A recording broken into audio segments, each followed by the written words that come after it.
અરે વડાપાઉં! આજે ના ઘરમાં બધાયને વડાપાઉં ખાવાનું ખૂબ જ મન થાય છે અને મોનસૂન તો જવાનું નામ જ નથી લેતું. તો હું સોચી કે ઘરમાં જ વડાપાઉં બનાવીને એન્જોય કરીએ. વડાપાઉંના વડા બનાવવા માટે અહીંયા એક ચટણી રેડી કરી લઈએ. એના માટે મેં લીલા ધાણા લીધા છે, 4 તીખા લીલા મરચાં લીધા છે, થોડુંક લસણ એડ કરું છું અને હવે એમાં નાખું છું 1 ઇંચ આદુનો ટુકડો, 1/4 ટેબલ સ્પૂન જીરું, સ્વાદ પ્રમાણે મીઠું, થોડીક હળદર. બધી વસ્તુને સરસથી ગ્રાઇન્ડ કરી લઈશું. આમાં મેં પાણી બિલકુલ બી એડ નથી કર્યું, તો આવું દરદરું ગ્રાઇન્ડ કરવાનું છે. હવે એક પેનમાં 2 થી 3 ટેબલ સ્પૂન ઓઇલ નાખવાનું છે. ઓઇલ ગરમ થઈ જાય એટલે એમાં રાઈ ને જીરું આપણે એડ કરી દઈશું.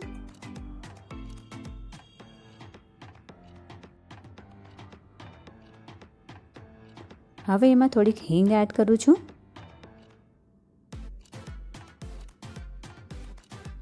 લીમડાના પાન,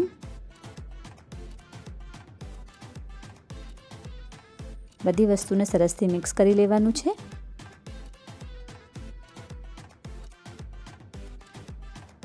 હવે જે આપણે ચટણી ગ્રાઇન્ડ કરીને રાખી હતી એને એડ કરી દેવાનું છે આમાં.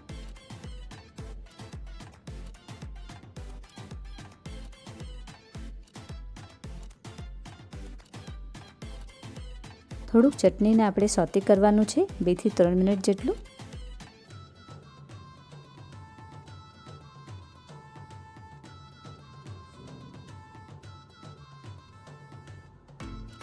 ચટણી સોતે થઈ ગઈ છે. હવે એમાં બાફેલા બટેકા એડ કરવાના છે. તો 5 મોટા બટેકા મેં બાફીને રાખ્યા હતા અને સરસથી એના છિલકા નીકાળીને મેશ કરી લીધું છે. તો બટેકા એડ કરવા પછી એમાં મેં સ્વાદ પ્રમાણે મીઠું એડ કર્યું છે. બધી વસ્તુને સરસથી આપણે મિક્સ કરી લેવાનું છે.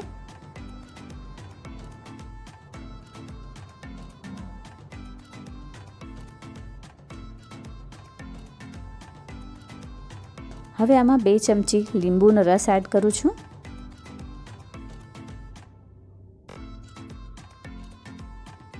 બધી વસ્તુને મિક્સ કરી લઈશું.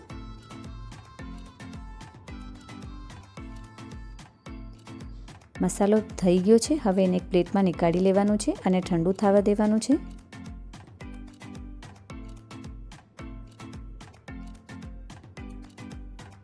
તો જ્યાં તક મસાલો ઠંડો થાય છે ત્યાં તક આપણે વડાપાઉંની ચટણી બનાવીને રેડી કરી લઈએ.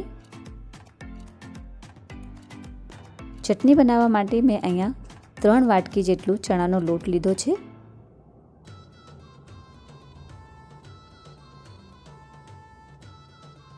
એક વાટકી એમાં ચોખાનો લોટ એડ કરું છું, સ્વાદ પ્રમાણે મીઠું,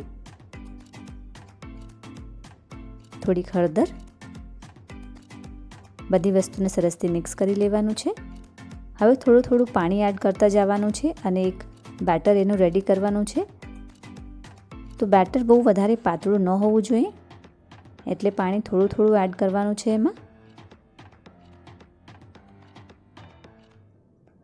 તો ફ્રેન્ડ્સ, અહીંયા તમે બેટરની કન્સિસ્ટન્સી જોઈ શકો છો.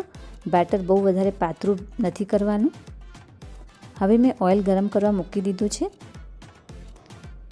તો ઓઇલ ગરમ થાય એના પછી આપણે આ બેટરથી સેવ પાડી લેવાની છે, એટલે કે અનઇવનલી બેટરને પોર કરવાનું છે અને એને ફ્રાય કરી લેવાનું છે.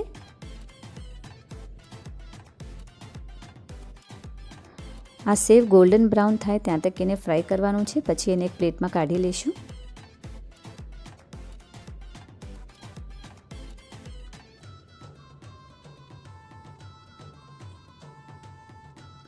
તો સેવને મેં એક પ્લેટમાં કાઢી લીધી છે અને સેવ ઠંડી થઈ ગઈ છે. હવે એને ગ્રાઇન્ડર જારમાં નાખી દેવાનું છે.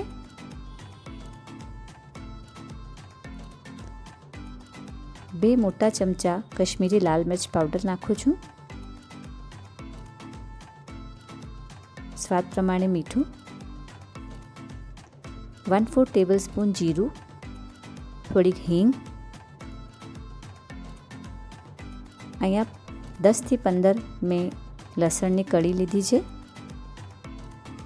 અને બધી વસ્તુને સરસથી ગ્રાઇન્ડ કરી લેવાનું છે. તો એકદમ ફાઇન પાવડર ફોર્મમાં એને ગ્રાઇન્ડ કરવાનું છે. આવી રીતે પાણી નથી નાખ્યું મેં બિલકુલ બી. હવે આ ચટણીને તમે એક બોટલમાં ભરીને ફ્રીજમાં સ્ટોર કરીને પણ રાખી શકો છો. બિલકુલ બી ખરાબ નહીં થાય, ઘણા દિવસ તક એકદમ સારી રહેશે.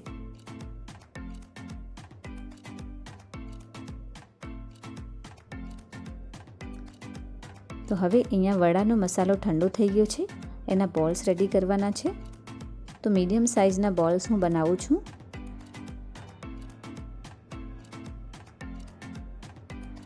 અહીંયા બધા બોલ્સ મેં રેડી કરી લીધા છે. હવે જે બેસનનું બેટર આપણે રેડી કર્યું હતું એમાં બોલ્સને ડીપ કરીને પછી ફ્રાય કરી લેવાનું છે. તો બોલ્સને સરસથી એકદમ કોટ કરી લેવાના છે બેટરમાં. તો ચાલો આપણે વડાને ફ્રાય કરી લઈએ. તો અહીંયા ઓઇલ ગરમ થઈ ગયું છે. તો લો ટુ મીડિયમ ફ્લેમમાં વડાને ફ્રાય કરવાનું છે. ગોલ્ડન બ્રાઉન થાય ત્યાં તક એને ફ્રાય કરી લઈશું. તો લગભગ 5-1 મિનિટ જેવો ટાઈમ લાગે છે એને ફ્રાય થતાં. હવે એને એક પ્લેટમાં કાઢી લઈશું અને લીલા મરચાંને પણ ફ્રાય કરી લઈશું. તો વડાપાઉં સાથે લીલા મરચાં બી સર્વ કરવામાં આવતા હોય છે. તો એને પણ આપણે કાઢી લઈશું એક પ્લેટમાં. તો ફ્રેન્ડ્સ, અહીંયા તમે જોઈ શકો છો મેં બધા વડાને ફ્રાય કરી લીધું છે અને જે લીલા મરચાં આપણે ફ્રાય કર્યા હતા એના ઉપર મીઠું સ્પ્રિંકલ કરી દઈશું એટલે સરસથી એમાં કોટ થઈ જાય. હવે અહીંયા એક તવો લીધો છે, એમાં બટર લગાવું છું. તો 1 ટેબલ સ્પૂન જેટલું બટર મેં નાખ્યું છે. બટર થોડુંક મેલ્ટ થાય એના પછી આપણે જે ચટણી રેડી કરી હતી વડાપાઉંની એમાં 1/2 ટેબલ સ્પૂન જેટલી એડ કરી દેવાની છે અને સરસથી મિક્સ કરી લઈશું.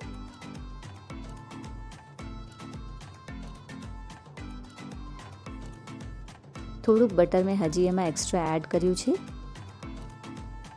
અને હવે અહીંયા પાઉંને મેં 1/2 પીસમાં કટ કર્યું છે વચ્ચેથી. તો એને આપણે આવી રીતે ચટણીમાં સરસથી શેકી લેવાનું છે એમાં. અને પાઉંને આગળ પાછળ કરીને આવી રીતે ચટણી સરસથી એમાં કોટ થઈ જાય એવી રીતે એને શેકી લેવાનું છે. તો એકદમ સરસ મજાનું સ્ટ્રીટ સ્ટાઇલ વડાપાઉં બનીને રેડી થવાનું છે. તો ફ્રેન્ડ્સ, જો તમે વડાપાઉં આવી રીતે ન બનાવ્યા હોય તો એકવાર આ રેસીપી જરૂરથી ટ્રાય કરજો. તો તમે જોઈ શકો છો ફ્રેન્ડ્સ, પાઉં સરસથી એકદમ શેકાઈ ગયા છે અને ચટણી સરસથી કોટ થઈ ગઈ છે. હવે એને એક પ્લેટમાં કાઢી લઈશું.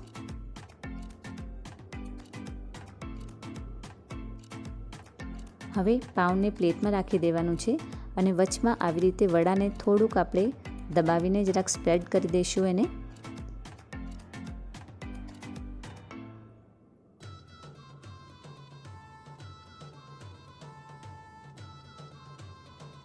અને હવે એના ઉપર થોડીક ચટણી સ્પ્રિંકલ કરવાની છે અને પછી લીલું મરચું રાખીને સર્વ કરશું. તો જોયું ફ્રેન્ડ્સ, વડાપાઉં બનાવવું કેટલું ઇઝી છે. તો તમે આ રેસીપી જરૂરથી ટ્રાય કરજો અને મને કમેન્ટમાં જણાવજો કે મારી રેસીપી તમને કેવી લાગી.